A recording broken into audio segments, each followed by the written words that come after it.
Oke. Assalamualaikum warahmatullahi wabarakatuh. Perkenalkan, nama saya Ahmad Fauzian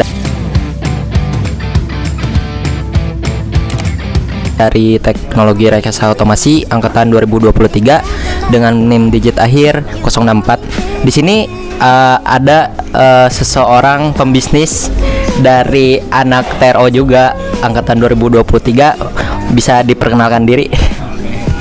Oke, terima kasih atas kesempatannya.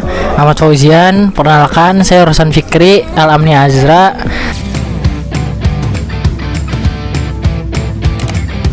dari angkatan 2023 jurusan Teknologi Rekayasa Otomasi. Begitu. Oke. Mungkin kenapa Anda ini bisa niat bisnis itu dari mana sih? Oke, sebelum itu ini kan saya akan memberitahukan apa itu sebuah bisnis dari saya ya. Jadi bisnis dari saya adalah produknya itu berupa cheese squid dengan nama produknya itu adalah Melt Kui. Kenapa apa produknya itu bernama Melt Kui? Karena di situ adalah dari kata melt, artinya adalah cairannya itu bisa dirasakan lah, bisa dirasakan oleh dari lidahnya gitu. Dan untuk dari kuenya itu adalah aku gitu, begitu namanya. Dan kenapa saya itu ada niatan untuk membuat bisnis ini adalah yang pertama adalah gabut atau bisa dibilang ada waktu luang, jadi bisa saya manfaatkan untuk mencari uang seperti itu, mencari tambahan jajan, intinya gitu. Mungkin ini apa sih apa yang melatar belakangi Anda memulai bisnis ini? Mungkin apa? Oke, kalau untuk latar belakangnya saya itu melihat dari motivasi dari orang-orang yang berjualan gitu.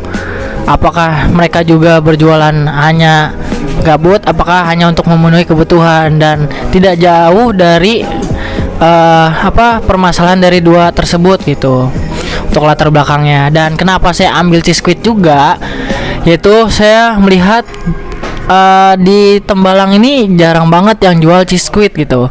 Ada produk cheese squid itu perusahaan atau bisnis dari Bandung, itu namanya cheese squid juga, tapi di Tembalang ini nggak ada gitu yang cheese squid gitu. Makanya yang latar belakang saya untuk menjualan adalah seperti itu. Mungkin tantangan terbesar yang Anda hadapi saat memulai bisnis ini dari cheese squid ini apa aja sih? Oke, buat latar belakang tantangan dari khususnya ini sih tantangannya. Yang pertama adalah bagaimana produk tersebut itu bisa sebarluaskan gitu, biar kayak orang-orang tuh tahu ada cheese squid, itu tantangannya. Dan tantangannya adalah saya bekerja itu 2 orang, saya dengan rekan saya itu cuma berdua, dan saya itu sebagai dari CEO co-foundernya lah, jadi saya wakilnya gitu. Dan tantangan berikutnya adalah ya kami bekerja hanya berdua orang gitu. Tentu saja kayak pendapatan atau produk yang masuk itu terlalu banyak, dan saya bekerja cuma 2 orang, dan ya itu tantangannya adalah buat produknya itu gitu, begitu capek lah.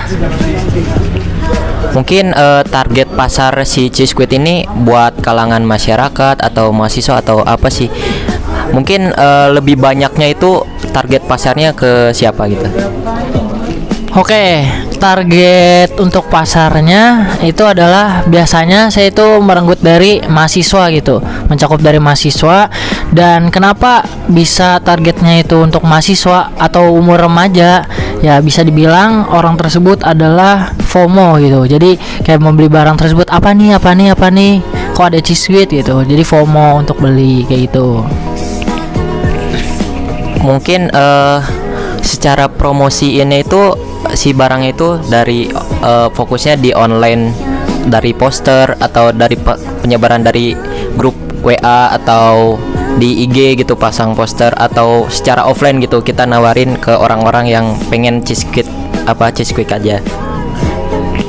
Oke, jadi untuk dari pemasarannya itu saya lewat online. Itu saya juga sebar info ke grup-grup.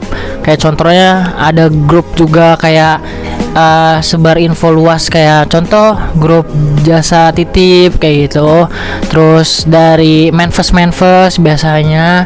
Terus kan karena saya bentuknya pre-order ya, maka saya bisa dibilang pemasarannya biasanya lewat online gitu, tapi tidak memungkinkan juga saya bisa lewat offline, yaitu dengan teman dekat saya. Jadi saya membuat itu pertama, misal pre-order pertama gitu, nah saya buat dan saya testi ke mereka gitu, kasih testinya masing-masing gitu, kurangnya apanya gitu, seperti itu. Oke, terkait pre-order. Nah, berapa lama pre-order itu biasanya open PO-nya itu di tanggal berapa? Terus tanggal jadi si produknya kapan? Terus mungkin agak susah nggak sih untuk pembuatan si cheesecake ini? Oke, jadi kalau pre-order itu kita melakukan selama 3 hari pre-order dulu. Nah, selama pre-order itu 3 hari, kita selang 2 hari atau sehari untuk membuat cheesecake-nya, tergantung dari beberapa banyak order pemesanannya. Baru ketika 2 hari setelah buat atau sehari setelah buat, maka kita akan mengirim gitu. Udah produknya bahwasannya udah jadi gitu. Dan untuk kendala dari buat cheesecake-nya adalah tidak ada, cuma emang karena yang buat 2 orang, jadi ya begitu, capek aja. Oke, mungkin bagaimana Anda itu menentukan harga yang pas untuk si cheesecake ini? Oke, untuk menentukan dari harga produk itu biasanya kita hitung dari modalnya dulu. Terus kita dihitung dari modal, ketika modalnya dapat segitu dan kita buatnya cheesecake-nya dari modal tersebut dapat berapa produk, maka kita ambil dari 2 kali lipatnya gitu, biasanya kayak gitu. Dan untungnya itu alhamdulillah lah, bisa buat balik modal lagi, malah lebih gitu, profit. Nah, kita ngomongin balik modal ya. Nah, mungkin dari balik modal tersebut bagaimana Anda itu bisa mengatur keuangannya dari si laba keuntungannya sama si laba produknya gitu. Mungkin bisa ngambilnya dari mana itu, dari si uangnya itu? Oke, untuk mengatur dari keuangannya, tentu saja kita uang yang modal kita itu tetap untuk simpan gitu. Jadi modalnya misal kita jual, kita udah melebihi dari modalnya kita simpan lagi, kita buat lagi. Terus ada keuntungan juga, kita ya bisa dibuat dari modal lagi gitu. Jadi tergantung dari pemesanan juga begitu untuk mengatur dari keuangannya. Oke, mungkin apa kunci kesuksesan dalam berbisnis itu apa sih?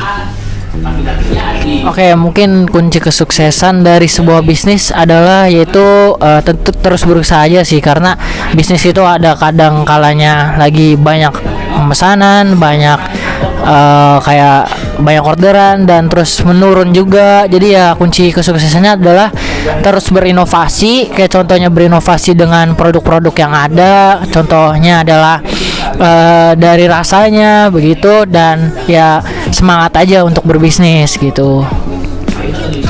Oke, mungkin Anda punya harapan nggak untuk kedepannya, mau dikembangkan lagi atau emang mau stuck kayak gitu, atau dikembangin lagi, mungkin dari si produknya atau dari si pemasarannya, mungkin apa gitu? Oke, buat dari harapannya sih tentu saja banyak sekali ya. Harapannya adalah bisa buat toko juga, bisa ada tokonya, terus pemasarannya lebih meluas. Jadi pemasarannya itu tidak hanya di Tembalang, namun Peleburan juga, terus bahkan seluruh Semarang lah. Semarang khususnya dari remaja atau mahasiswa. Nah, itu dari harapannya begitu. Dan untuk dari harapan dari produknya, kita juga pengen berinovasi, nggak hanya cheesecake aja gitu, namun kayak berbentuk kue-kue lainnya yang bisa diminati dari mahasiswa ataupun remaja lainnya, seperti itu. Oke, mungkin apa pesan atau saran untuk anak muda yang sekarang untuk biar bermotivasi untuk dalam berbisnis itu? Oke, buat anak muda untuk memulai bisnisnya adalah jangan ragu untuk memulai bisnis. Jadi jangan memikirkan dari gagalnya dulu, tapi kalian berusaha dulu untuk memulai bisnisnya, dan kalau misalkan gagal coba lagi karena dari situ kalian bisa dapat pelajaran juga apa yang harus dikembangkan, apa yang harus diinovasikan lagi begitu untuk kaum anak muda. Jadi jangan takut untuk berbisnis seperti itu. Oke, mungkin sekian, terima kasih ya. Mungkin kalau kalian pengen penasaran lebih lanjut untuk cheese squidnya ini, kalian bisa menghubungi Rosan. Oke, terus nanti produknya ada di bawah sini. Oke, terima kasih. Mungkin cukup sekian kepada Anda, saudara Rosan. Terima kasih telah membagi waktu untuk saya untuk mewawancarai. Cukup sekian, terima kasih. Assalamualaikum warahmatullahi wabarakatuh.